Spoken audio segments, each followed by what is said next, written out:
The information flow was very limited, largely because all communications to the affected areas were completely... We just walked out of the airport and it was instantly apparent only 50 metres or 20 metres outside the airport just how bad the damage was. It was pretty clear to us straight away that the damage was going to be very bad, and when we did manage to get a vehicle and get further away from the airport towards the city, that damage just went on and on and on for miles and miles and miles.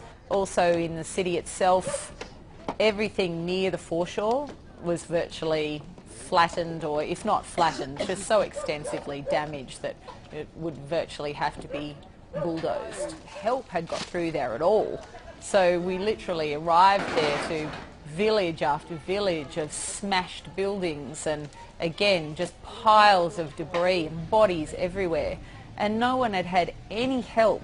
People were just saying to us, where's the army? Like, why doesn't someone come and help us? It was just quite bizarre that in this day and age where, you know, communications normally are so instant, that days after the typhoon, no one had been anywhere near these people. And that much destruction. There were bodies everywhere. We saw hundreds of dead bodies. The thing is that most of that doesn't get shown in the coverage, obviously, but at times we could barely drive along the road, because if we drove along we'd be running over people who had been left on the side of the road. There was just no action to collect the dead. It seemed to me that there were just days of total paralysis where uncovered bodies were just left rotting on the street, just everywhere. And then also, perhaps even worse than that, just the knowledge that underneath these endless mountains of rubble were just more dead people, because you can smell them, you know they're there.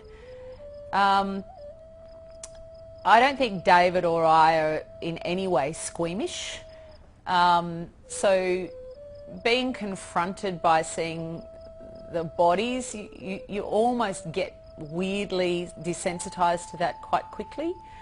But I think what's much more confronting and hard to deal with is people's grief, their pain.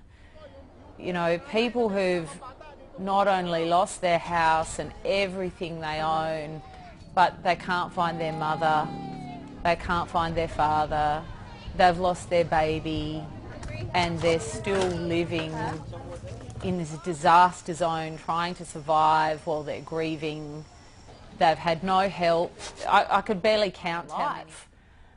Please help me, get me out of here, something. Where is everybody? Mom, Tatay Regs, please come here because we have no house anymore. Everything, no food, no nothing, everything is gone. Wash out everything. Please come, please. Please, Tatay Regs and Nanay, please come.